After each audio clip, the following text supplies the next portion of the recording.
Hello students, आज की इस वीडियो में हम डिस्कस करने जा रहे हैं कि सब्स्टिट्यूशन मेथड का यूज करते हुए pair of linear equation chapter में linear equations in two variable में सॉल्यूशंस कैसे फाइंड आउट करते हैं, मीन्स एक्स एंड वाई की वैल्यूज कैसे फाइंड आउट करते हैं। ये अलजेब्रिक मेथड है। दो मेथड है, ग्राफिकल होता है, एक अलजेब्रिक होता है। अलजेब्रिक में भी तीन तरह से हम वैल्यूज फाइंड करते हैं: substitution method, elimination method, cross multiplication. तो देखते हैं कि सब्स्टिट्यूशन मेथड को यूज करके हम pair of linear equation in two variables में वेरिएबल्स की वैल्यूज को कैसे फाइंड आउट करते हैं। चलिए स्टार्ट करते हैं। Class 10th mathematics, pair of linear equation in two variable, ये हमारा चैप्टर है और टॉपिक सब्स्टिट्यूशन मेथड है। तो सबसे पहले हम एक क्वेश्चन लेते हैं। जैसे हमारे पास में एक सिस्टम है लीनियर इक्वेशंस का, x plus y is equal to 14 and x minus y is equal to 4। ये हमारे पास में एक पेयर ऑफ लीनियर इक्वेशन हमने दे रखा है। आप क्या कीजिए, इसको हम फर्स्ट इक्वेशन नाम दे देते हैं, इसको हम सेकेंड इक्वेशन नाम दे देते हैं। सब्स्टिट्यूशन मेथड, इसके नाम से ही पता चल रहा है, सब्स्टिट्यूट मतलब इसमें जो है हमें किसी चीज को किसी चीज से रिप्लेस करना है, सब्स्टिट्यूट करना है मतलब। तो दो सबसे पहली जो कंडीशन ये है कि आप दोनों इक्वेशन में से किसी एक इक्वेशन को अपने मन से सिलेक्ट कर लीजिए। जैसे हमने सेकंड इक्वेशन को यहाँ पर ले लिया, फर्स्ट भी ले सकते हैं। जैसे ही आप इस इक्वेशन को सिलेक्ट करते हैं तो आप जिस इक्वेशन को सिलेक्ट किया है उसमें से किसी एक वेरिएबल को छोड़ दीजिए। जैसे हमने x को छोड़ दिया, बाकी उसके साथ में जो दूसरा वेरिएबल है या उसकी साइड में कोई दूसरा वेरिएबल है या कोई कांस्टेंट है, उन सबको दूसरी तरफ आप शिफ्ट कर दीजिए। जैसे माइनस का y हम उधर लेकर के चले गए,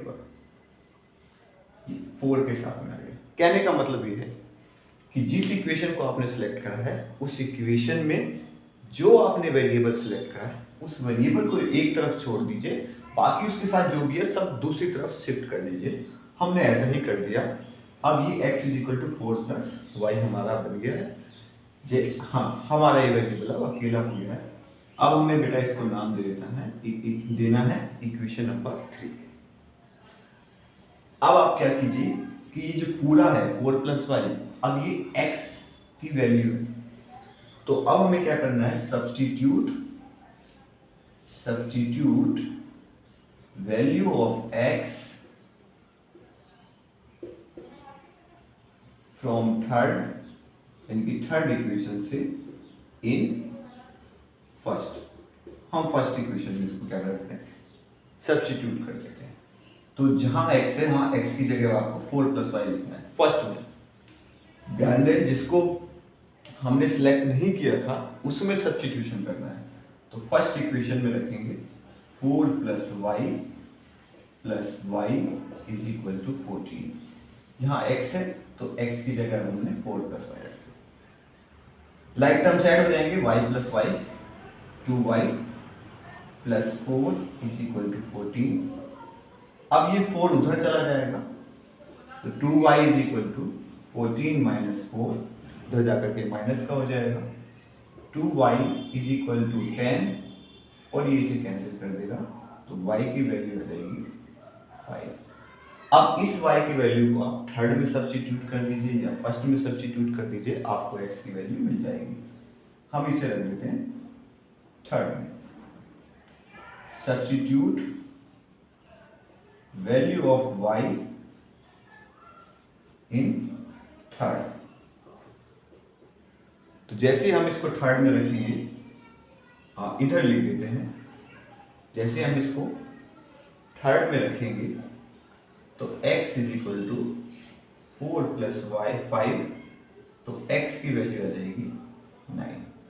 तो x की वैल्यू हमारी आ गई 9 और y की वैल्यू आ गई 5। तो ये है हमारा सब्स्टिट्यूशन मेथड। अभी हम और क्वेश्चंस भी डिस्कस करते हैं ताकि ये हमारा जो मेथड है ये हमें जो है अच्छे से समझ में आ जाए। अब देख लीजिए इसे। चलिए नेक्स्ट क्वेश्चन देखते हैं। s minus t is equal to 3।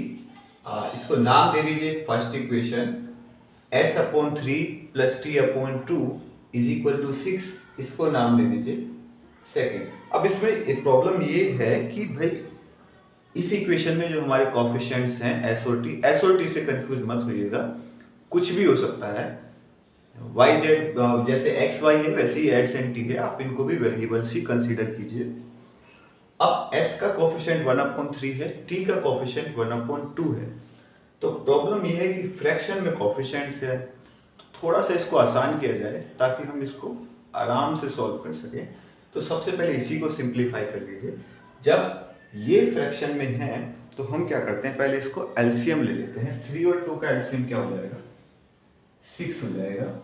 अब ये 3 इस 6 को कितने टाइम्स डिवाइड करेगा, ये 2 टाइम्स करेगा, तो 2 की मल्टीप्लाई हो जाएगी s से। और ये 2 इस 6 को कितने टाइम डिवाइड करेगा, ये 3 टाइम्स डिवाइड करेगा, तो ऊपर मल्टीप्लाई हो जाएगी 3 से इज इक्वल टू 6। अब यहाँ पे तो 1 है, तो क्रॉस मल्टीप्लाई अगर हम करेंगे तो 2s plus 3t is equal to, ये 6 इधर चला जाएगा तो 6 इंटू 6 हो जाएगा 36। अब ये बन गई हमारी इक्वेशन नंबर 3। अब हम फर्स्ट और थर्ड को यूज करेंगे अपने सॉल्यूशंस फाइंड आउट करने के लिए। तो काम वही है, एक काम करते हैं, हम फर्स्ट को इस बार सिलेक्ट करते हैं और फर्स्ट में से हम s की वैल्यू को ले लेते हैं। ये हो गई हमारी s की वैल्यू और इसको नाम दे देते हैं इक्वेशन नंबर 4। तो क्या करते हैं, substitute value of s from fourth in third, यानी कि हमें फोर्थ से इसको थर्ड में सब्स्टिट्यूट करना है। यहां से s की वैल्यू को इसमें सब्स्टिट्यूट करना है। बात समझ में आ गई होगी, तो करते हैं सब्स्टिट्यूट। तो ध्यान रहे, जब भी जिस वेरिएबल की आप वैल्यू सब्स्टिट्यूट कर रहे हैं उसके साथ में कुछ ना कुछ कोफिशिएंट है, तो कोशिश करा करिए कि ब्रैकेट्स लगा करके सॉल्व करें। जैसे ट्वाइस, अब s है तो s की जगह यहाँ पे t प्लस 3 रखूंगा तो मैं ब्रैकेट लगा लूंगा, उससे थोड़ी सी आसानी हो जाती है, गलती होने के चांसेस कम हो जाते हैं। तो ये हो जाएगा आपका 36। अब 2 की मल्टीप्लाई अंदर कर दीजिए, 2t और 2 की 3 से 6, 3t is equal to 36। 2t और 3t कितना हो जाएगा, ये 5t plus 6 is equal to 36। 5t is equal to 36 minus 6, ये हो जाएगा आपका 30। 5t is equal to 30, t is equal to 30 divided by 5, ये इसको कैंसिल कर देगा 6, यानी कि t की वैल्यू क्या आ गई, 6 आ गई। अब इस t को यूज कर लीजिए आप फोर्थ में। अब क्या करना है, substitute value of t in fourth equation में हम t की वैल्यू को सब्स्टिट्यूट कर देंगे, तो s हो जाएगा हमारा 6 प्लस 3, या t है, t की जगह 6 रख देंगे तो ये हो गया 9। तो s की वैल्यू आ गई 9 और t की आ गई 6।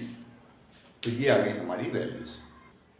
अब ये हमारे पास में नेक्स्ट क्वेश्चन है, 3x minus y is equal to 3, 9x minus 3y is equal to 9। अब ये जो हमारा जो दो इक्वेशंस हैं ये अलग अलग रही हैं, लेकिन एग्जैक्टली अगर हम देखें 3 कॉन्स्ट कॉमन लेकर के इधर से, तो ये दोनों इक्वेशन एक बन जाएंगी। तो ये वो वाली कंडीशंस हमारी बन रही है कि जब हमारा a1 upon a2, b1 upon b2, c1 upon c2 तीनों ही इक्वल होते हैं। जैसे आप देख लीजिए, a1 का मतलब 3, a2 का मतलब 9, b1 का मतलब -1 और b2 का मतलब -3, c1 ये इधर जाएगा तो -3, 9 इधर जाएगा तो -9, यानी कि ये जो सब आप देखिएगा तो 1/3, 1/3, 1/3, तो तीनों ही रेशियो बराबर आ रहे हैं, तो ये कौन सा केस है, ये कोइंसिडेंट लाइंस का हमारा ये जो है केस है। इसका कहने का मतलब ये है कि इसके हर पॉइंट इसको सेटिस्फाई करेंगे, इसके हर पॉइंट इसको सेटिस्फाई करेंगे। ये दो लाइंस एक दूसरे को ओवरलैप करती हुई जा रही हैं, यानी कि एक ही लाइन है, ठीक है। इस तरीके से आप समझ लीजिए, जब दो चीजें एक दूसरे को ओवरलैप करती हुई जा रही हैं तो वो इनफाइनाइट पॉइंट्स पर क्या कर रही हैं, एक दूसरे को मीट कर रही हैं, और जहां जहां लाइन मीट करती है वहां वहां वो सॉल्यूशन देती है, वैल्यूज देती है। तो इनफाइनाइट पॉइंट्स पर जब ये वैल्यूज देंगी तो इनके सॉल्यूशंस भी कितने आएंगे, इनफाइनाइट सॉल्यूशंस आएंगे, मैनी सॉल्यूशंस आएंगे, ठीक है। तो इस तरीके से तो हमने पता कर लिया, ठीक है। आप देख लीजिएगा, ये इक्वेशन इसको सेटिस्फाई करेगी, ये इसको सेटिस्फाई करेगी, तो इसका मतलब ये दोनों लाइंस हमारी क्या हैं, कोइंसिडेंट लाइंस हैं, और इनके मैनी सॉल्यूशंस होंगे। अगर हम इसको सेटिस्फाई कराने की कोशिश करें तो देखिए 3x minus y is equal to 3, हम क्या करते हैं, y को इधर ले जाते हैं, ये फर्स्ट इक्वेशन, ये सेकंड इक्वेशन, ये थर्ड इक्वेशन। थर्ड इक्वेशन से y की वैल्यू को हम सेकंड में सब्स्टिट्यूट करते हैं 9x, तो ये हो जाएगा 3x minus 3 is equal to 9, तो 9x minus 9x plus 9 is equal to 9, तो 9 इज इक्वल टू 9, इनकी ये सेटिस्फाई कर रही है। और क्योंकि दोनों ही लाइन एक ही है, कोइंसिडेंट लाइंस है, तो इनके सॉल्यूशंस कितने होंगे, मैनी सॉल्यूशन। कहने का मतलब ये है कि इस इक्वेशन में जो आप x की वैल्यू रखेंगे वो एक y की वैल्यू देगी, x और y की जो वैल्यू यहां से आएगी वो सेकंड इक्वेशन के भी को भी सेटिस्फाई करेगी, ठीक है। अब ये नेक्स्ट पेयर देखते हैं इक्वेशंस का। इसको नाम दे देते हैं फर्स्ट, इसको नाम दे देते हैं सेकंड। फर्स्ट इक्वेशन को हम सिलेक्ट करते हैं 0.2x plus 0.3y is equal to 1.3, 0.2x 1.3 minus 0.3y, x is equal to 1.3 minus 0.3y divided by 0.2। इसको नाम दे दीजिए आप इक्वेशन नंबर 3। अब इस x की वैल्यू को आप सब्स्टिट्यूट कर दीजिए सेकंड में, यूजिंग x इन सेकंड। तो हम जब इसकी वैल्यू को इसमें सब्स्टिट्यूट करेंगे तो ब्रैकेट लगा के सब्स्टिट्यूट करते हैं 0.2 plus 0.5y is equal to 2.3। ये इसको 2 टाइम्स कैंसिल कर देगा। अब 2 की मल्टीप्लाई अंदर करते हैं, 2 की 1.3 से मल्टीप्लाई करेंगे तो ये हो जाएगा 2.6 minus 0.6y plus 0.5y is equal to 2.3। अब माइनस का 0.6y और प्लस का 0.5y, तो ये हो जाएगा 0.1y is equal to 2.3 minus का 2.6 हो जाएगा। तो बाकी का इधर लिख देते हैं कि भाई माइनस का 0.1y ये इक्वल है हमारा माइनस 0.3 से, इन नेगेटिव से नेगेटिव कट जाएगा, y is equal to 0.3 upon में 0.1। इसको सॉल्व करिएगा तो आपकी y की वैल्यू आ जाएगी 3। y3 आ गया। अब इस y को हम यूज कर सकते हैं, इस बार हमने फर्स्ट इक्वेशन सिलेक्ट किया है तो हम इस बार इसको इसमें सब्स्टिट्यूट कर देते हैं थर्ड में, using value of y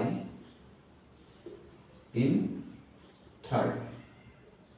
third में हम जो इसको यूज करते हैं, तो x is equal to 1.3 minus 0.3 into 3 upon में 0.2, 1.3 माइनस 0.9, 0.2, 0.4 अपॉन 0.2, ये कैंसिल करके देगा आपको x की वैल्यू 2, x की वैल्यू 2, y की वैल्यू 3। अब हमारे पास में नेक्स्ट पेयर ऑफ इक्वेशन है, तो क्या करते हैं, कोफिशिएंट्स रूट में है तो उससे परेशान या घबराने की जरूरत नहीं है। सेकेंड इक्वेशन को सिलेक्ट कर लेते हैं, √3x is equal to √8y, तो x is equal to √8 upon √3 into y, इसको नाम दे दीजिए इक्वेशन नंबर 3। अब क्या करना है, इस x की वैल्यू को सब्स्टिट्यूट कर देते हैं फर्स्ट में, using value of x from third in first. ठीक है भैया, अब ये आप जो है इसमें ये काम कर दीजिए, तो √2 into √8 upon √3 into y plus √3y is equal to 0। Root में नंबर्स मल्टीप्लाई कर लेते हैं, डिफरेंट नंबर्स मल्टीप्लाई हो जाते हैं, ऐड और सब्ट्रैक्ट में थोड़ी प्रॉब्लम आती है, तो √2 इंटू √8 में क्या हो जाएगा आपका, ये 2 इंटू 8 16 हो जाएगा, और नीचे √3y plus √3y is equal to 0। अब आप इसका एलसीएम ले लीजिए, जब एलसीएम लीजिएगा तो √16 को डायरेक्टली आप लिख लीजिए 4y plus √3 into √3 3y is equal to 0, 3y plus 4y, ये √3 एलसीएम लेने के बाद में ये ऐसे बचेगा, इधर ले जाइएगा आप क्रॉस मल्टीप्लाई में, तो ये तो 0 ही हो जाएगा, तो 4y प्लस 3y, तो हम इसको लिख सकते हैं, यहाँ लिख देते हैं 7y इज इक्वल टू 0, तो y इज इक्वल टू 0। अब y की वैल्यू 0 आ गई, इसको थर्ड में सब्स्टिट्यूट कर देते हैं, using y is equal to 0 in third में जब आप इसको यूज कीजिएगा तो x is equal to √8 upon √3 into 0, तो हम ये कह सकते हैं x की वैल्यू भी क्या है 0। तो इक्वेशंस हैं हमारे पास में, लेकिन कोफिशिएंट्स फ्रैक्शन में है, तो पहले इसको रिजॉल्व कर लीजिए। 2 और 3 का एलसीएम आ जाता है 6, ये 2 6 को 3 टाइम्स डिवाइड करेगा, उस 3 की मल्टीप्लाई ऊपर वाले 3 से होगी तो वो 9x हो जाएगा, माइनस का साइन एज इट इज जाएगा। ये 3 6 को कितने टाइम डिवाइड करेगा, 2 टाइम्स डिवाइड करेगा, उस 2 की मल्टीप्लाई ऊपर वाले 5 से हो जाएगी, तो ये 10y हो जाएगा इज इक्वल टू माइनस का 2, तो 9x minus 10y is equal to minus 2 into 6, तो ये हो जाएगा 9x minus 10y is equal to minus का 12। अब ये हमारी जो नई इक्वेशन है इसको नंबर दे देते हैं 3। अब आ जाते हैं इसको थोड़ा सा रिजॉल्व कर लेते हैं, तो ये कितना आएगा, 3 2 का एलसीएम 6 हो जाएगा, ये 3 6 को 2 टाइम्स, तो 2 से मल्टीप्लाई कर दीजिए, ये 2 6 को 3 टाइम डिवाइड करेगा, तो 3 की मल्टीप्लाई ऊपर कर दीजिए, 13/6, 2x plus 3y is equal to 13 into 6 upon 6, ये कैंसिल हो जाएगा, इसको आप नाम दे दीजिए इक्वेशन नंबर 4। अब हम क्या करते हैं, एक वेरिएबल की वैल्यू निकाल लेते हैं इसी में से, तो 2x is equal to 13 minus 3y, x is equal to 13 minus 3y divided by 2, ये हो गई हमारी 5th इक्वेशन। अब इस x को हम जो है थर्ड में यूज करते हैं, using x, using value of x इन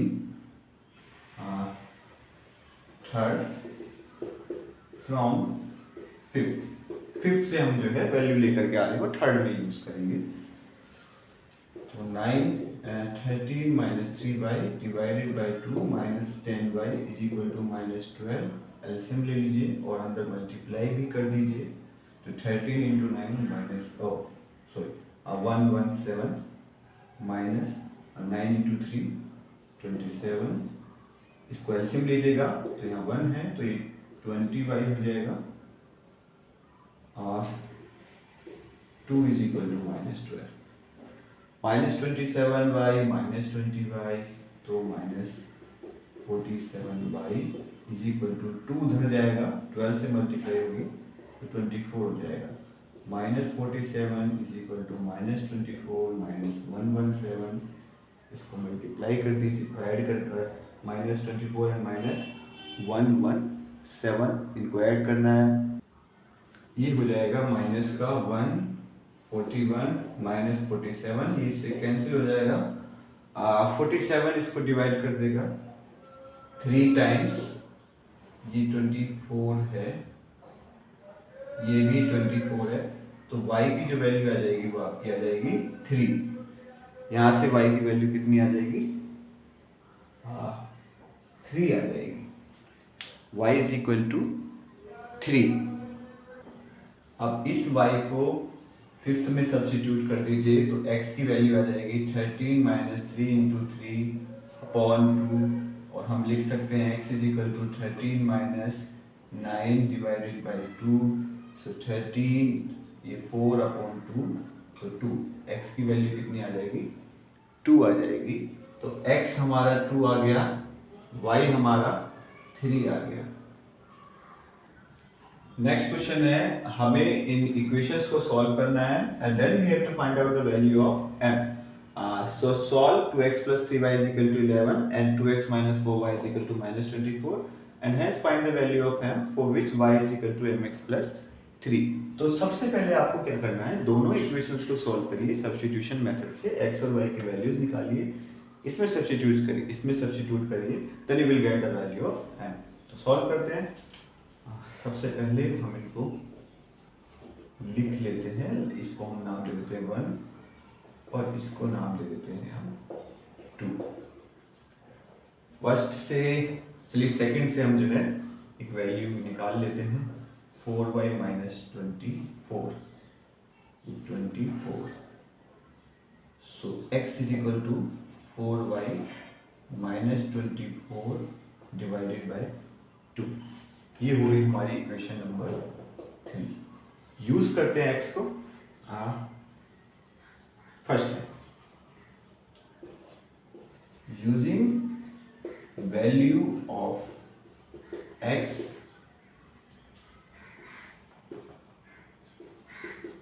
कहां से ले रहे हैं हम ये वैल्यू? 3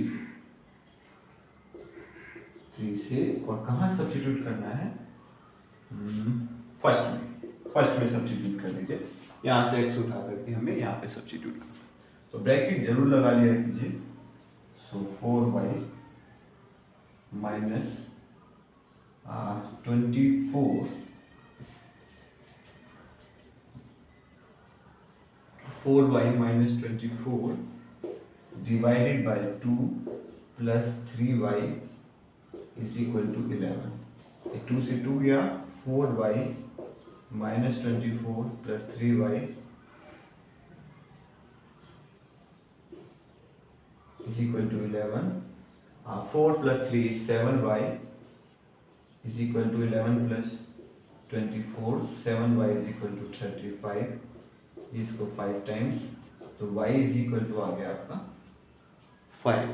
अब इस y को इसमें सब्स्टिट्यूट कर दीजिए, then you will get a value of x।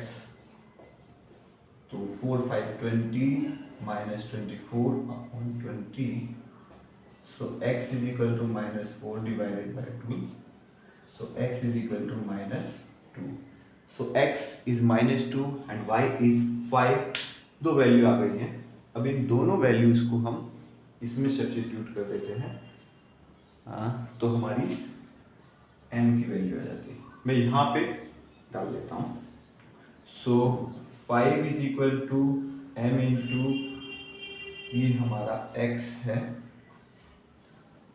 m into -2 + 3, 5 is equal to -2m + 3, 5 - 3 is equal to -2m, 2 is equal to -2, so m is equal to 2 divided by -2, so m is equal to -1। तो ये है हमारा required answer.